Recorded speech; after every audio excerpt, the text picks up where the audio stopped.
A young widow, left homeless by her late husband's debts, inherited a dilapidated cottage bought for $8. But what she discovered hidden beneath its crumbling foundation was a truth far more valuable than money, and a legacy that would make her truly rich. If you've ever felt lost, like the world has left you with nothing, then this story is for you. Hit that subscribe button and join us, because we're about to find out what it really means to build a life from the ground up. The key turned in the ignition with a sound like a dry cough. It was the third try. The engine caught, shuddering through the thin metal frame of my 20-year-old sedan, a car that had become my bedroom, my kitchen, and my waiting room for a life that refused to start. For 2 years, every morning had been the same. Wake up with a crick in my neck from the headrest, wipe the condensation from the inside of the driver's side window, and stare out at whatever corner of the city I'd managed to park in without getting a knock from the police. 2 years since Liam. 2 years of his absence being a physical presence, a hollow space beside me in the passenger seat. The official term for my situation was unhoused. The term the social worker used was precariously situated. The term I used, in the privacy of my own head, was ghost. I was haunting the edges of a life I was supposed to be living. At 22, I was a widow with a mountain of medical debt that wasn't even mine, attached to a man who had fought so hard to live and lost anyway. The debt had taken the apartment first, then my savings, then my dignity. All that was left was this car and a post office box I paid for quarterly with cash earned from under-the-table dishwashing jobs. That morning, the air inside the car was thick with the smell of cold vinyl and stale coffee. I had exactly $17 to my name. Enough for gas to get to the restaurant and maybe a protein bar. Enough for one more day. I checked my P.O. box, out of habit, not hope. It was usually empty, a tiny metal cupboard holding nothing but air. But that day, there was something inside. A thick, cream-colored envelope. It felt heavy, important. The return address was a law firm I'd never heard of, Abernathy, Cole, and Finch. My hands trembled as I tore it open, the sound of ripping paper unnaturally loud in the quiet car. The letterhead was embossed, the words formal and cold. It spoke of the estate of Liam Alistair Finch. My Liam. It said that upon the settlement of his final affairs, and in accordance with his last will and testament, a single property was to be transferred to his surviving spouse, Ilara Finch. Me. My heart hammered against my ribs. A property? Liam didn't have any property. We had nothing. We had less than nothing. I kept reading, my eyes scanning the dense legal text. The property was listed as Lot 7, Ridgeback Lane, in a town called Havenwood, a place I'd never heard him mention. And then I saw the detail that made my breath catch. A detail so absurd it felt like a typo or a cruel joke. The assessed value at the time of purchase, $8. $8. I laughed, a raw, broken sound that filled the small space of the car. It was so perfectly Liam. Even from beyond the grave, he was a master of the grand, heartbreaking, and utterly impractical gesture. What kind of property costs $8? A single square foot of swamp? A patch of weeds on a forgotten road? The letter requested I call a Mr. Abernathy to finalize the transfer. For a moment, I considered throwing the letter away. It felt like another burden, another piece of a life that had only brought me pain. It was a joke, a sad, final punchline. But then I looked around my car, at the crumpled blanket in the passenger seat, the empty water bottles on the floor. What did I have to lose? I had nothing. And maybe, just maybe, nothing was the perfect place to start. I used 3 of my $17 on a burner phone from a corner store and called the number. A voice, dry as old paper, answered on the second ring. Abernathy. I explained who I was, my voice small and uncertain. There was a pause, the sound of rustling papers. "Ah, yes, Mrs. Finch. My condolences on your loss. I was the Finch family's legal counsel for many years." Family? Liam had always told me he was an orphan, raised in the system. Another lie? Or a simplification to avoid a painful story? The questions piled up, a familiar ache of knowing how little I really knew about the man I'd loved. "I'm calling about the letter," I said. "About a property in Havenwood?" "Indeed," Mr. Abernathy said. His tone was professional, but not unkind.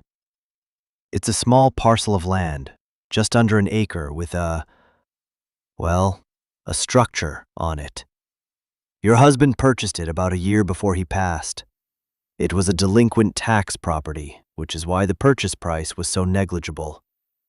$8 was the sum of the back taxes owed." He explained the legalese. The title was clear, but the property itself was being sold as is. That phrase seemed to hang in the air between us. As is.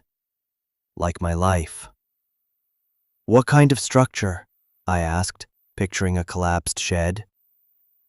"The county records describe it as a one-bedroom cottage," he said, and I could almost hear the hesitation in his voice. "Though I must advise you, Mrs. Finch, my understanding is that the term cottage is being used generously. The place has been abandoned for decades." He paused again. "There is also the matter of the outstanding offer." My mind went blank. "Offer?" "Yes. A development group, Sterling Pines LLC, has been acquiring land in that valley. They have a standing offer of $100,000 for the parcel." The phone felt slippery in my hand. $100,000. It was a number so large it was abstract. It was a get-out-of-jail-free card. It was a new car, a real apartment, food that didn't come from a drive-through. It was an escape. It was a way to finally leave Liam and all the grief and debt behind and just be a normal 22-year-old. "They are persistent," Mr. Abernathy continued, his voice pulling me back. "The offer is on the table, valid for the next 90 days. You could sign the papers, and the money would be wired to you. You wouldn't even have to see the place." The temptation was a physical force pulling at me. Sell it. Take the money and run. Start over. Forget Havenwood, forget the mysterious cottage, forget the questions about Liam's past. It was the sensible thing to do. The logical thing. But something held me back. A memory, faint and warm. Liam, sitting on the edge of our lumpy mattress in our tiny apartment, his face pale from the chemo, but his eyes bright with some secret dream. "One day, Elle," he'd whispered, "I'm gonna get us a place.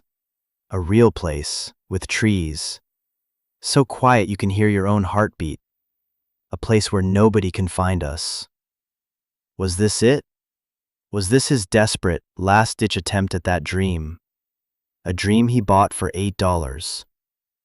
"Mrs. Finch, are you still there?" Mr. Abernathy asked. "I'm here," I said, my voice barely a whisper. "I don't want to sell. Not yet." "I see," he said. There was no judgment in his tone, only a quiet acceptance. "Well, the property is yours. The deed and a set of keys are waiting for you at my office, along with a personal effects box left in your husband's name." Another box, another piece of the past. "I want to see it," I said, the words feeling more solid, more real than anything I'd said in 2 years. "I want to go to Havenwood." There was a long silence on the other end of the line. When Mr. Abernathy spoke again, his voice had lost some of its professional distance. It sounded softer, almost paternal. "Very well, Mrs. Finch. I think he would have wanted that." The drive to Havenwood was a journey through a thinning world. I left the dense, roaring chaos of the city behind, the landscape slowly unspooling from concrete and steel into wide-open farmland. The 6-lane highways bled into 2-lane country roads, flanked by tilting fences and fields of sleeping corn. I'd spent my remaining $14 on a full tank of gas, a paper map, and a bag of apples. It felt like a monumental investment in a foolish hope. The car hummed along, the engine settling into a steady rhythm as if it, too, were relieved to be escaping the city. In the passenger seat, the box from Mr. Abernathy's office sat like a silent passenger.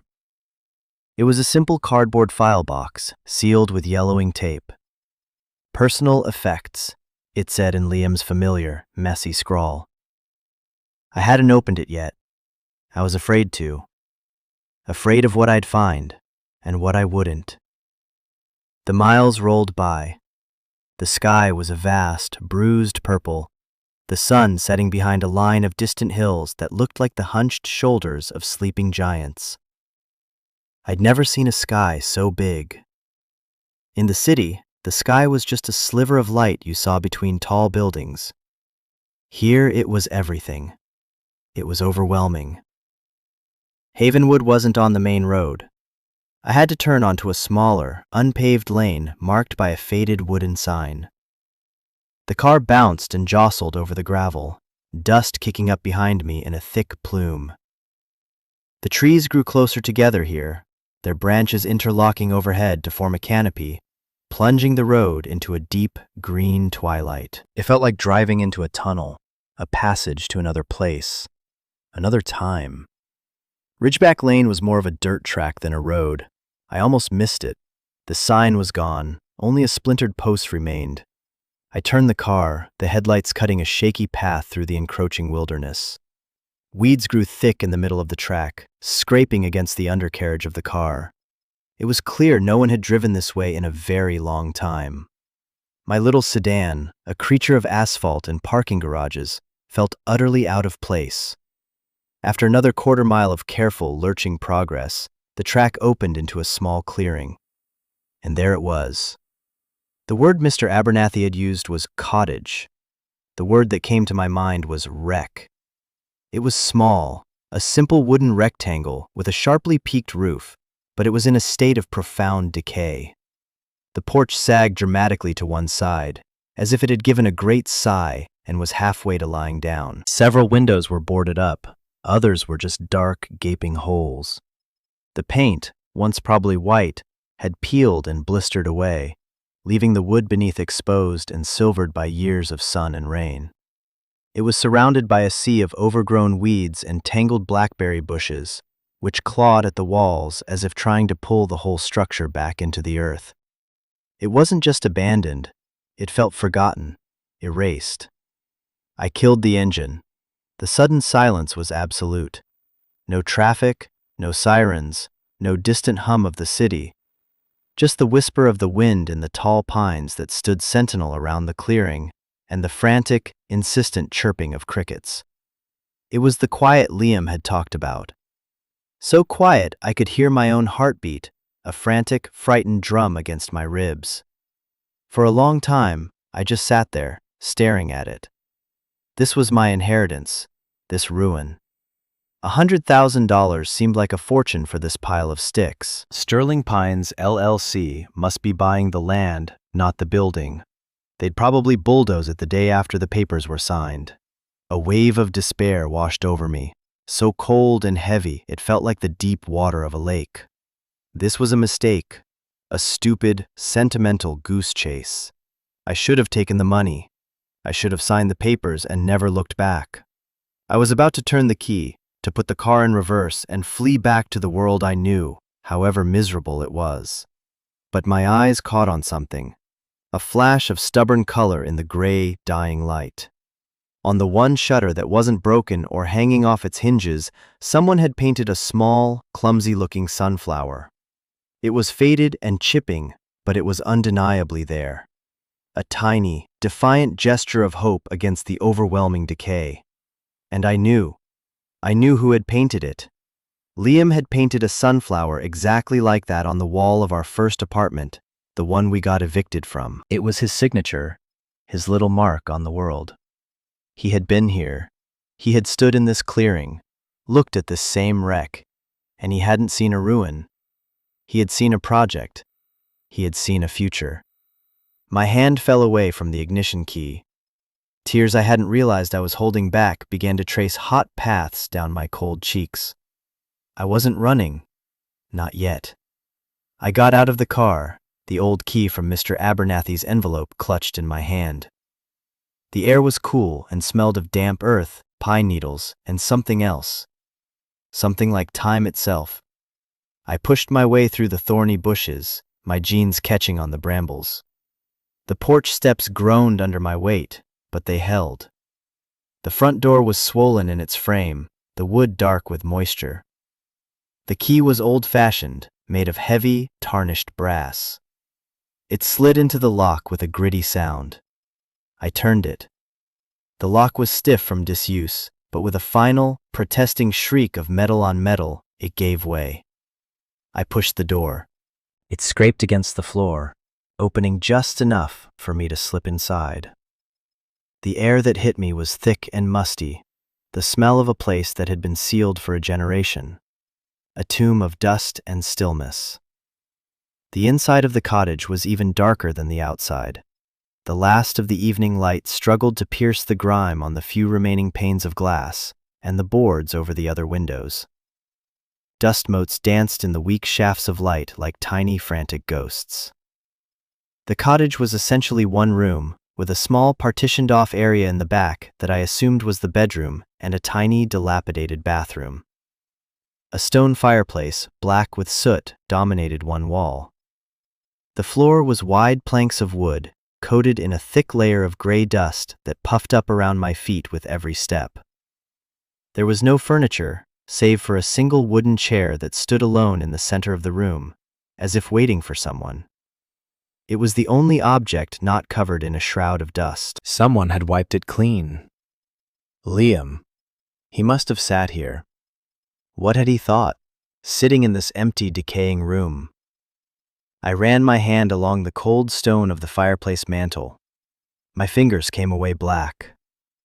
There was a profound sadness to the place, the feeling of a life abruptly ended, of things left undone. But underneath the sadness, there was something else, a sense of peace. The quiet was a physical presence, wrapping around me like a blanket. Here, the frantic noise of the world, the bill collectors, the pitying looks, the constant, grinding stress of survival, all of it fell away. There was only the house, the woods, and the sound of my own breathing. I walked the perimeter of the room, my footsteps echoing in the emptiness. The floorboards were solid under my feet for the most part, but near the back wall, close to the partitioned-off bedroom, one of the planks gave a little. It shifted, just a fraction of an inch, but it was enough. I stopped and pressed down on it again with the toe of my boot. It moved, dipping slightly and then settling back into place. Curiosity, sharp and sudden, cut through my melancholy.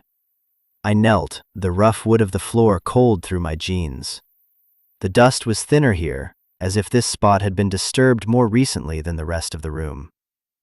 I ran my fingers along the edges of the plank. One side felt looser than the other.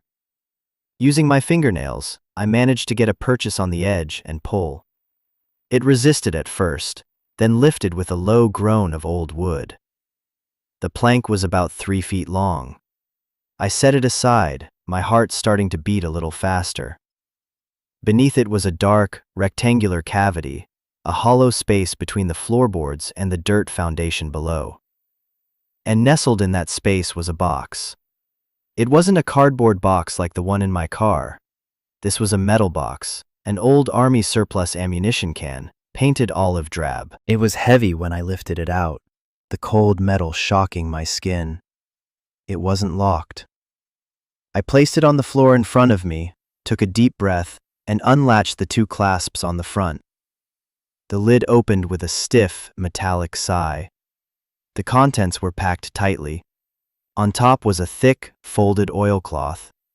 I unwrapped it carefully. Inside was a stack of envelopes, tied together with a piece of twine.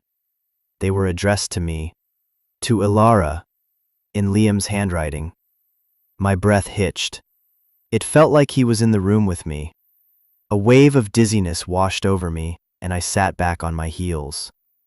These weren't old letters he'd forgotten to mail. The paper was crisp, the ink dark. He had written them knowing he was going to die. He had written them and hidden them here for me to find. Below the letters was something else. A large, sealed manila envelope with the words, "For Abernathy," written on it. And beneath that, at the very bottom of the box, was a small canvas bank bag. It was heavy. I loosened the drawstring and tilted it. Bundles of cash, wrapped in rubber bands, spilled out. 50s and hundreds. I didn't count it, but I could see it was a lot. More money than I had ever seen in my life.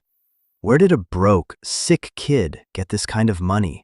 The questions I'd been suppressing for 2 years came rushing back. The secrets he'd kept, the parts of his life he'd walled off. He'd always been vague about his past, saying it wasn't worth talking about. I had respected that. I thought it was about trauma, about a painful childhood he wanted to forget. But this was something else entirely. This was a plan. I picked up the stack of letters addressed to me. The one on top simply said, "Read this first." My hands were shaking so badly I could barely untie the twine. I unfolded the pages. The letter was long, several pages filled with his familiar, slightly slanted handwriting. I moved to the doorway, where the last of the light was fading, and began to read. "My dearest Ilara," the letter began. The sight of his handwriting, so familiar and so loved, was a punch to the gut. I had to stop and close my eyes for a moment, steadying myself against the doorframe. If you're reading this, it means a few things. It means I'm gone. It means Mr. Abernathy found you. And it means you didn't take the money. You came here. I knew you would. I always knew you were braver than you thought you were. I had to read that line twice. He knew. He had counted on me, on my stubborn, sentimental heart. He'd known I wouldn't just sell his last dream without even looking at it. I'm so sorry, Elle. I'm sorry for so many things. Most of all, I'm sorry for the lies. I didn't tell you the truth about my family or about this place because I was trying to protect you. I see now that was a mistake. You deserve the truth. You deserve everything. The letter went on to explain. Liam wasn't an orphan. He was a Finch. As in Abernathy, Cole, and Finch. His grandfather was the original Finch of the law firm. His family wasn't just small-town wealthy. They had been one of the founding families of Havenwood. They had owned half the valley at one point. This cottage, this wreck, was the original Finch homestead, built by his great-great-grandfather. It was the only piece of the original family land that hadn't been sold off or developed over the generations. It was worthless in terms of real estate, but priceless in terms of history. "My father," he wrote, "was not a good man. He sold off the last of the valuable land to a developer named Marcus Thorne, the man who runs Sterling Pines LLC. He did it to cover gambling debts. He was a weak man, ruled by his addictions. Thorne got the land for a fraction of its worth, and my father got a clean slate. But there was more to it than that. Thorne didn't just want the land. He wanted the whole valley. He has been using predatory tactics for years, buying up family farms, foreclosing on delinquent properties, squeezing people out until they have no choice but to sell to him. I sat down hard on the dusty floor, the letter shaking in my hands. Sterling Pines, the company that wanted to buy this land for $100,000. I found out what he was doing when I was a teenager. I found evidence that Thorne wasn't just an aggressive businessman. He was a criminal. He was starting fires, sabotaging wells, creating environmental problems that would make it impossible for people to get loans or insurance, forcing them to sell. My father knew. He helped cover it up in exchange for his own bailout. When I confronted him, he told me to keep my mouth shut or I'd end up at the bottom of the lake. I was 17. I believed him. So I ran. I took a new name, cut all ties, and ended up in the city. I told everyone I was an orphan from the system. It was easier that way. And then I met you, and for the first time in my life, I was happy. I had a reason to forget where I came from. The tears were flowing freely now, dripping onto the pages. I cried for the scared 17-year-old boy he had been. I cried for the secrets he had carried alone. I cried for the years we'd had, and for how much heavier they must have been for him than I ever knew. When I got sick, the letter continued, I knew I didn't have much time. I started thinking about what I would leave behind. All I had to give you was debt. It was eating me alive, the thought of leaving you with that burden. So I did something risky. I came back here. I used what was left of a small trust fund my grandfather had left me, the one thing my father couldn't touch, to buy back this old cottage at a tax auction. It was the only thing I could afford. And I started digging. Not just into the ground, but into Thorne's business. I spent the last year of my life gathering proof. The manila envelope in the box is for Mr. Abernathy. He was my grandfather's best friend. He's the only one I trust. It has everything. Witness statements I recorded, financial records I copied, everything Thorne and my father did. So that was it. The box wasn't a treasure chest. It was an arsenal. The cash in the bag is for you, Elle. It's the last of the trust. It's not a fortune, but it's enough. $20,000. Enough for you to get a new start, to get an apartment, to go back to school, to be safe. That's all I've ever wanted. For you to be safe. I looked at the letter, at the stack of cash on the floor. He had spent the last months of his life, while his body was failing him, not just fighting for his life, but fighting for my future. He had come back to the place that represented all his pain and fear and tried to turn it into something good. So now you have a choice, the letter concluded. And I'm sorry to put this on you. You can take the money from the box, take Thorne's $100,000 offer, and disappear. No one would blame you. You can have a new life, free and clear. Or you can stay. You can give the envelope to Abernathy. You can fight. Thorne won't go down easy. It will be ugly. This town, it's complicated. People are scared of him.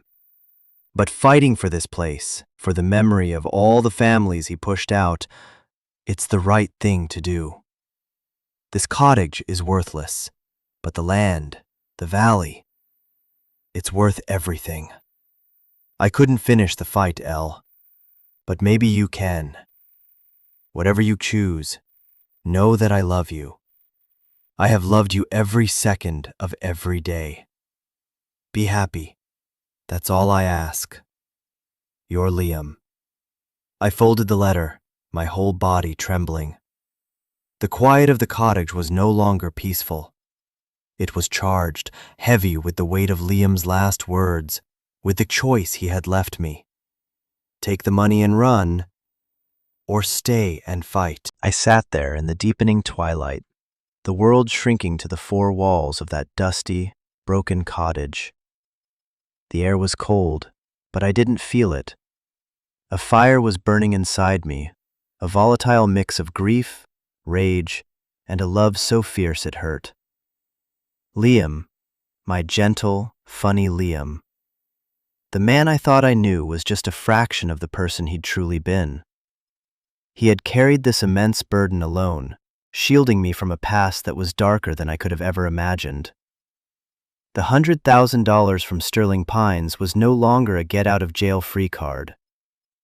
It was blood money. It was the price of silence. It was the cost of letting a man like Marcus Thorne win. I thought about the $17 in my pocket that morning. I thought about the 2 years I'd spent in my car, feeling like a victim, a ghost, powerless. Liam's letter had changed everything. He hadn't left me with nothing. He had left me with a mission. He had left me with a purpose. He had left me his courage. I stood up, my legs stiff. I walked back to the ammo can and took out the large manila envelope addressed to Mr. Abernathy. It felt heavy, dense with secrets. This was the weapon Liam had forged for me. The choice wasn't really a choice at all. How could I take the money and run, knowing what I knew? How could I let Liam's final act of defiance be for nothing? How could I look at myself in the mirror ever again? Running was what I had been doing for 2 years. Running from grief, from debt, from a life that had fallen apart. I was tired of running. Suddenly, a pair of headlights cut through the trees, sweeping across the front of the cottage and startling me. A large, dark SUV pulled into the clearing and parked behind my small sedan, its engine a low, menacing rumble. A man in a crisp suit got out. He was tall, with slicked back hair and a smile that didn't reach his eyes. He walked towards the cottage, stopping at the edge of the broken porch. He looked at me, then at the ruin around us, a look of faint disgust on his face. "Mrs. Finch?" he called out, his voice smooth and confident. "My name is David Chen. I'm with Sterling Pines Development." I didn't say anything. I just stood in the doorway, my silhouette framed against the darkness of the cottage. "I know this is all a bit sudden," he said, his smile widening slightly. "We were sorry to hear of your husband's passing. We'd been in communication with him about this property before. Well, in any case, we're prepared to honor our original offer. In fact, given the circumstances, Mr. Thorne has authorized me to increase it. $125,000. We can have the paperwork drawn up tomorrow. The money in your account by the end of the week." He was acting like he was doing me a favor, like he was a savior, offering a lifeline to a poor, grieving widow. He had no idea I was holding a lit match over his entire empire. The anger inside me burned brighter. "Why do you want this land so badly?" I asked, my voice steady, surprising even myself. "It's a wreck." He chuckled, a condescending little sound. "It's not about the cottage, Mrs. Finch. It's about the location. This is the last private holding in the area we need to complete our new luxury golf resort and community. It's a matter of zoning and access. This little plot is, frankly, a thorn in our side, but a thorn we're willing to pay handsomely to remove." A golf resort. They were going to bulldoze Liam's history, his family's history, and build a golf course for rich people. The image was so obscene it was almost laughable. "My husband liked this place," I said, the words simple but heavy. David Chen's smile faltered for a fraction of a second. He clearly wasn't used to people saying no. "It's a sentimental attachment, I understand, but you have to be practical. $125,000 can buy you a much nicer, much less rustic piece of sentimentality somewhere else." He was talking to me like I was a child, like my feelings were a quaint inconvenience. "The offer is generous," he pressed. "I'd advise you to take it. There won't be another one." It wasn't an offer anymore. It was a threat, a velvet-gloved threat. I thought about Liam's letter. Thorne won't go down easy. It will be ugly. This was the beginning of the ugly. I looked at David Chen, at his expensive suit and his polished shoes, and I felt no fear, only a cold, hard certainty. I was standing on my land, in my home. "The property is not for sale," I said. The words hung in the air, clear and final. Chen's face went blank. The polished, friendly mask dropped completely, revealing the cold, hard machinery beneath. He stared at me for a long moment. "I think you're making a very big mistake, Mrs. Finch," he said, his voice flat and devoid of any warmth. He turned without another word, got back in his SUV, and drove away, his tires spitting gravel. The red of his taillights disappeared into the trees, leaving me once again in the profound silence of the woods. The fight had begun. And right now, if you're watching this, I have to pause and ask you something. Have you ever been in a situation where you had to choose between the easy way out and the right thing to do? A moment where taking the money and running felt so tempting, but some part of you knew you had to stand your ground. If this is hitting home for you, let me know in the comments. I read every single one. And if you're finding value in this story, and in the idea that we can find strength we never knew we had, please consider subscribing. This community is for people who understand that the hardest fights are often the ones worth fighting. Now, let's get back to what happened after that SUV drove away. The darkness was complete now. I retreated back into the cottage, the encounter with Chen leaving a bitter taste in my mouth. I used my phone's flashlight to navigate the room. The beam cut a sharp, lonely circle in the oppressive dark. I wasn't scared of the dark, or the house, or the isolation. I was scared of failing, scared of letting Liam down. I went back to the ammo can. There was more inside than just the letters and the money. Tucked into a side pocket was a small, leather-bound journal. It was Liam's. His handwriting filled the pages, but it wasn't a diary of his feelings. It was a logbook. Dates, times, license plate numbers. Notes on conversations he'd overheard in town. Details of late-night deliveries to properties owned by Sterling Pines. He had been investigating. Methodically. Bravely. He'd been a detective, piecing together a crime while his own body was falling apart. This wasn't just a pile of evidence. It was a testament to his determination. He hadn't just been trying to clear his family's name. He was trying to get justice for the whole valley.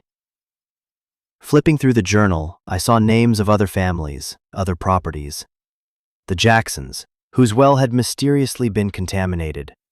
The Garzas, whose barn had burned down in the middle of the night, forcing them to sell their dairy farm. A pattern of convenient disasters, all leading to a sale to Sterling Pines. At the back of the journal, tucked into a flap, was a folded piece of paper.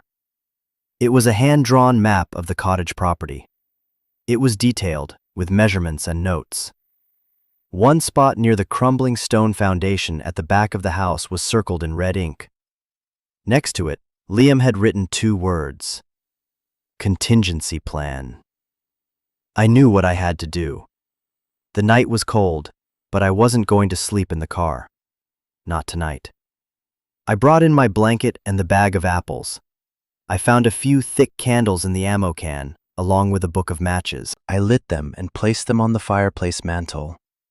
The flickering light pushed back the shadows, making the room feel less like a tomb and more like a sanctuary. I ate an apple, the crisp snap of it echoing in the quiet. I read Liam's letter again, and then a few of the others. They were love letters, filled with memories of our time together, jokes, hopes for a future he knew he wouldn't see. He wrote about wanting to fix this place up. He described putting in a new window over the sink so I could look out at the trees while I washed dishes. He talked about building a rocking chair for the porch. He was building a home for me in his mind, even as he was dying. I spent the night on the floor, wrapped in my blanket, the hard planks a strange comfort. I didn't sleep much. I felt Liam's presence all around me, in the creak of the old wood, in the whisper of the wind outside. For the first time in 2 years, I didn't feel alone in my grief. I felt like I had a partner again. The next morning, I woke with the first light of dawn. The air was sharp and clean. I took the map and a tire iron from my car and went to the back of the cottage. The stone foundation was low to the ground, a jumble of river rocks and crumbling mortar. I found the spot marked on Liam's map. It looked no different from the rest of the foundation, but as I ran my hands over the rocks, one of them felt slightly loose. I wedged the end of the tire iron into the crack and pried. The mortar was old and gave way easily. The rock came loose, revealing a dark cavity behind it. Reaching inside, my fingers brushed against a smooth, cold surface. I pulled it out. It was another metal box, smaller this time, a fireproof document safe. It was locked, but the key was taped to the bottom. My hands shook as I unlocked it. Inside there was no money, no letters. There was a single USB flash drive and a notarized affidavit signed by Liam's father. My heart stopped. I read the affidavit. It was a full confession. Liam must have confronted his father one last time. He had gotten him to write it all down. How Thorne had blackmailed him, how they had conspired to devalue the neighboring properties, the specifics of the arsons and the contamination. It was a signed confession from a co-conspirator. This was it. This was the contingency plan. This was the checkmate. I packed everything back into the ammo can. The letters, the journal, the cash, the new box. I drove the 40 minutes back to the city, to the gleaming office tower where Abernathy, Cole, and Finch had their offices. I hadn't called ahead. I walked in, wearing my dusty jeans and a t-shirt, my hair a mess. The receptionist looked at me like I was something she'd scraped off her shoe. "I'm here to see Mr. Abernathy," I said. "I'm Alara Finch." Her expression changed instantly. She picked up the phone, her voice a respectful murmur. A minute later, Mr. Abernathy himself came out to the lobby. He was an older man, tall and thin, with kind eyes that seemed to see right through me. "Mrs. Finch," he said, extending a hand. "I'm so glad you came." I followed him back to a large, book-lined office that smelled of leather and lemon polish. I put the ammo can on his vast mahogany desk. "Liam left this for you," I said, handing him the manila envelope. "And he left this for me." I opened the can and showed him the journal, the confession, the USB drive. He sat down heavily, his professional demeanor slipping. He looked at the items on his desk, his face a mixture of sorrow and pride. "That boy," he whispered. "That foolish, brave boy." He spent the next hour looking through everything, his face growing grimmer with every page. He listened to the recordings on the USB drive. He read the confession from Liam's father. When he was done, he looked up at me, his eyes shining. "Your husband was a hero, Mrs. Finch," he said, his voice thick with emotion. "He has given us everything we need to not only stop Thorne, but to put him away for a very long time, and to seek restitution for the families he ruined." He explained the legal path forward. It would be a long and difficult fight. Thorne had deep pockets and powerful friends. But with this evidence, it was a fight they could win. "What do you want to do?" he asked me, his gaze steady. It was the same choice Liam had given me. But now, it felt different. It was real. The consequences were real.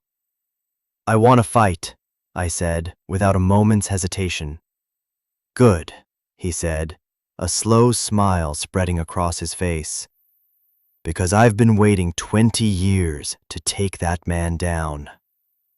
The weeks that followed were a blur of legal meetings, depositions, and strategy sessions. Mr. Abernathy, or Arthur, as he insisted I call him, became my staunchest ally. He filed a massive civil suit against Sterling Pines on behalf of a dozen families from the valley, using the evidence Liam had gathered. He also took the criminal evidence to the state attorney general. The news hit Havenwood like a bombshell. Marcus Thorne was arrested. The story was all over the local papers. At first, people were scared. Thorne's influence ran deep. But then, armed with the truth, people started to talk. The families Liam had documented in his journal came forward. The Garzas, the Jacksons. They met with me and Arthur, sharing their own stories of intimidation and loss. I wasn't just fighting for Liam anymore. I was fighting for them. I moved out of my car. Arthur helped me find a small, furnished rental apartment in a town near Havenwood. I used some of the money Liam had left me for the deposit and the first few months' rent. The $20,000 wasn't a fortune, but it was a safety net. It was the freedom to focus on the fight without worrying about where my next meal would come from. I spent my days at the cottage. I started by just cleaning. I swept away the years of dust. I scrubbed the floors. I pulled the boards off the windows, letting the sunlight pour in. With every bit of dirt I cleared away, I felt like I was clearing away the grief and confusion inside me too. I started tackling the overgrowth outside, armed with a pair of shears and work gloves I bought at the local hardware store. The owner, a grizzled man named Sal, recognized my name. "You're Finch's kid," he said, looking me over. I explained I was Liam's wife. He just nodded. "Your husband came in here a few times. Quiet fella, seemed determined." He gave me a discount on the tools. "Anyone standing up to Thorn is a friend of mine," he said gruffly. The work was hard. My muscles ached. I got scratches from the blackberry thorns and splinters from the old wood. But it was good work. It was real. I was building something instead of just surviving. I was tending to Liam's dream. The town began to thaw towards me. People who had once looked at me with suspicion now offered quiet nods of encouragement. Mrs. Garza dropped off a basket of fresh vegetables on the cottage porch one afternoon. Mr. Jackson, a retired carpenter, came by and offered to help me assess the structural damage. "That husband of yours did a brave thing," he told me, his eyes watery. "We all knew something was wrong, but we were too scared to say anything. He gave us our voice back." I learned more about Liam from these people than I had in our years together. They told me stories about his grandfather, the respected lawyer. They told me about his father's downfall. They filled in the gaps, painting a picture of the world that had shaped him. The legal battle raged on. Thorne's lawyers tried every trick in the book to delay and dismiss, but the evidence was too strong. Liam's father, facing his own prison sentence, agreed to testify against Thorne. The civil suit was a success. The court put a lien on all of Sterling Pine's assets. The golf course project was dead. The families received a settlement that, while it couldn't erase their pain, gave them a chance to rebuild.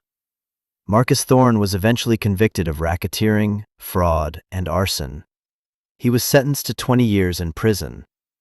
The day the verdict came down, I was at the cottage, sanding the old floorboards by hand. Arthur called me with the news. I sat on the floor, covered in sawdust, and cried. Not tears of sadness, but tears of relief, of release. "We did it, Liam. We did it."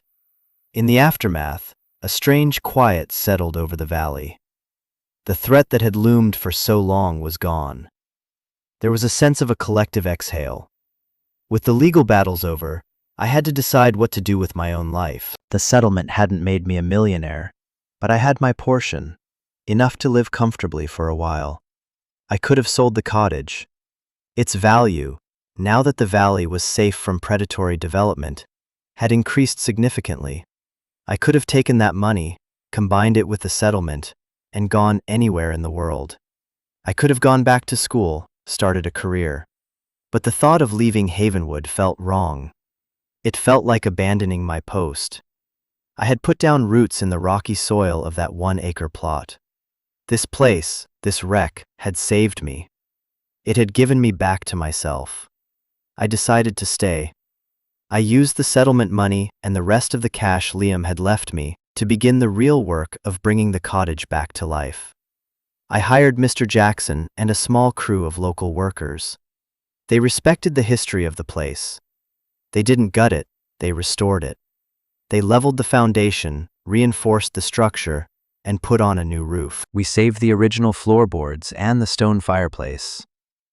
Mr. Jackson taught me how to glaze windows, how to hang a door. I found I had a knack for it. I loved the feel of the tools in my hands, the smell of fresh cut wood. I was learning a new language, the language of building, the language of home. One day, While we were replacing a rotted section of wall near the fireplace, we found something else. Tucked inside the wall cavity, wrapped in oilcloth, was an old, slim book. It was a journal, but it wasn't Liam's. The handwriting was elegant, looping script, dated 1887. It was the journal of Liam's great-great-grandmother, the woman who had come to this valley with her husband and built this cottage with their own hands. I spent my evenings on the newly repaired porch, reading her words by lamplight. She wrote of the hardships, the brutal winters, the loneliness. But she also wrote of the beauty, the way the light hit the mountains in the morning, the taste of the first wild strawberries in spring, the joy of building a life, a family, in this wild, beautiful place. She wrote about planting a garden, about the first sunflower that bloomed, a stubborn spot of yellow against the dark green of the woods. It was her symbol of hope, a symbol passed down through generations that Liam had unconsciously echoed when he painted his own sunflower on the shutter. Reading her journal, I realized what Liam had been trying to give me. It wasn't just a house, it was a history. It was a connection to a lineage of resilience, of people who had faced hardship and chosen to build something anyway. He was grafting me onto his family tree, giving me the roots he had been denied. The cottage was no longer a wreck. It was a small, sturdy home, filled with light. The kitchen had a new window over the sink, just as Liam had described in his letter. From it, I could see the tall pines and the peak of the mountain beyond. I bought a second-hand pickup truck. I adopted a stray dog that wandered out of the woods, a scruffy mutt I named Finch. We were a family. People would ask me if I was rich now. I guess, on paper, I was. I had a home with no mortgage, money in the bank. I was comfortable.